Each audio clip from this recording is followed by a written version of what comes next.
So let's talk about political violence. Political violence in this country is shaped by some core philosophical statements. One of these is an interpretation that many have about the Second Amendment. That is that the Second Amendment is used to oppose tyranny. That means that very philosophy is literally a statement that the purpose of the Second Amendment, the purpose if you have guns in your household, part of the purpose for holding those guns is to be able to do political violence in opposition to tyranny. This is a difficult way of living. This is a philosophy that leads to political violence. And because this philosophy tends to be more embraced by right-wing type people who are gun owners who believe in that Second Amendment philosophy, there are those on the left who are gun owners who would share that type of philosophy. And that's why when looking at political violence, it is a whole entire um, political philosophy unto itself. There's rationale, there are ideals and things like that that are specific to the use of violence in based on your political position. The use of violence requires justification. And saying, like, for example, that the Second Amendment exists to resist tyranny. If that is what you believe, then and what I've been asking about this position for all of my life towards the NRA and others, I've been asking this since what 2000s, early 2000s. That okay, so if a gun is supposed to oppose tyranny, please define tyranny.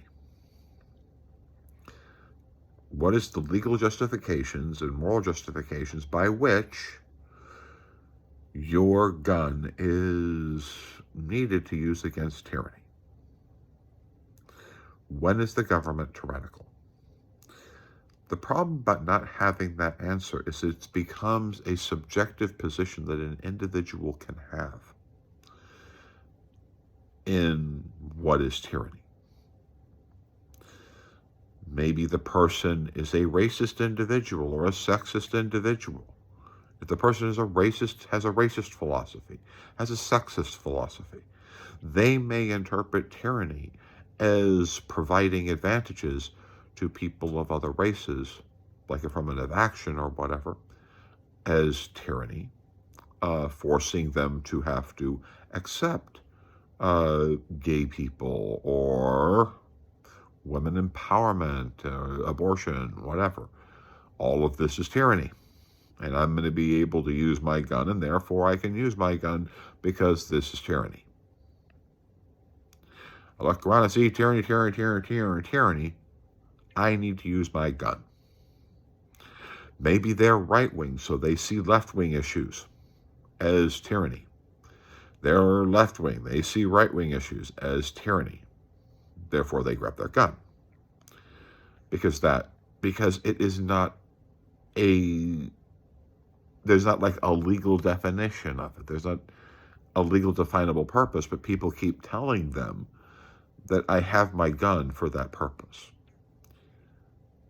And since we don't answer that core question as a society and leave it to subjects of individuals, then individuals and even small groups of people may make their decision.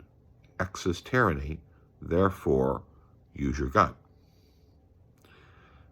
And that would be a justification based on a person's interpretation of the Constitution that violence itself in their eyes becomes patriotic. It becomes what I'm supposed to do. And that's difficult. Now, going beyond that, where I believe that came from in my lifetime. Back in I think it was like the 90s, there was a shootout in West Hollywood. It was bank robbery. And a bunch of guys, and the guys who did the bank robbery, oh, they were dressed up in battle fatigues and bulletproof vests.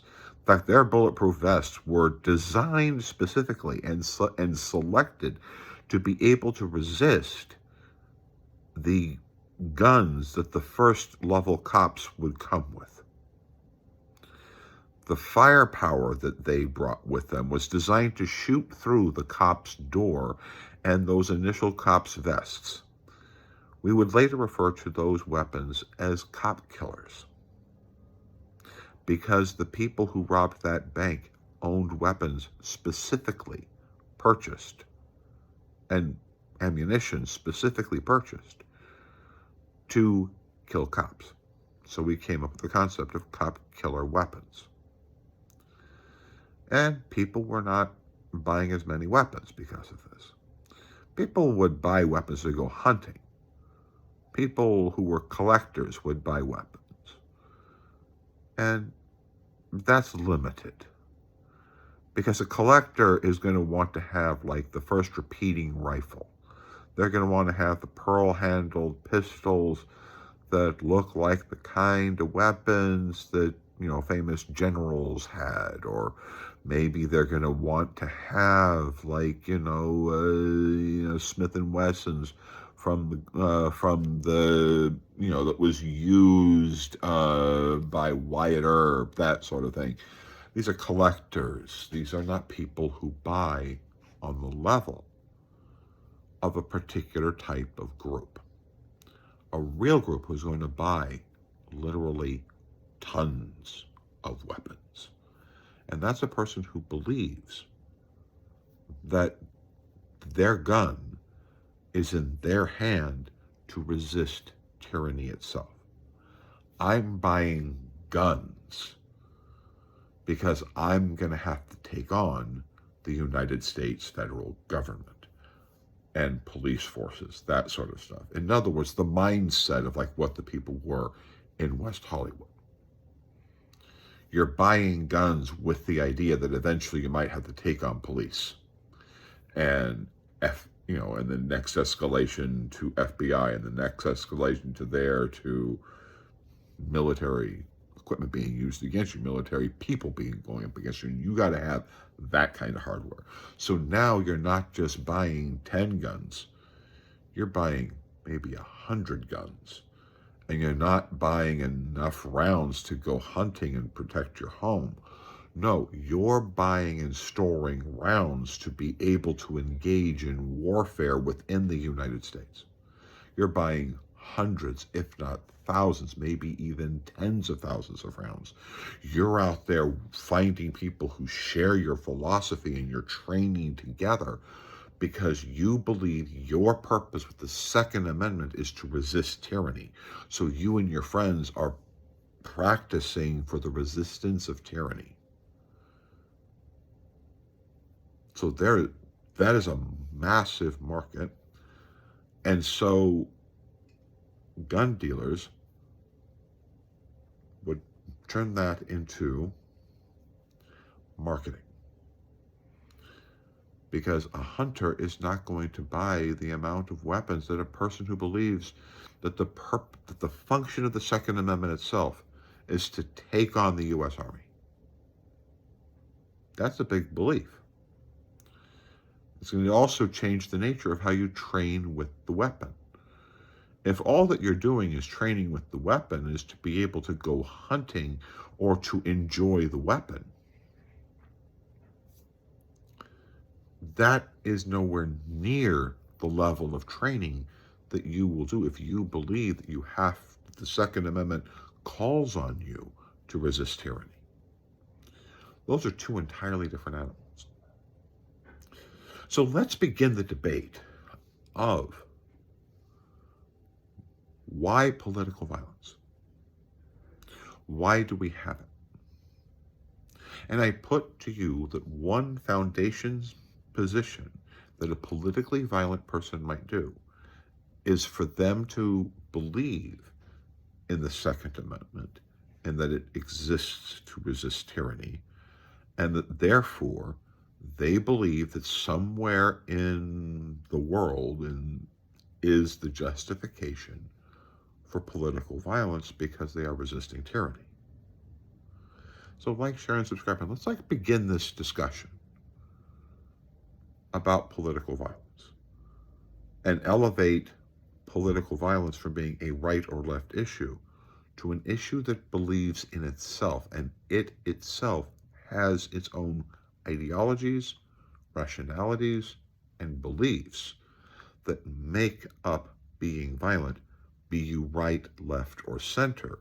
That if you believe in political violence, there are foundational concepts so that we can have an open dialogue about political violence. Thank you. Like, share, subscribe. Talk to you soon.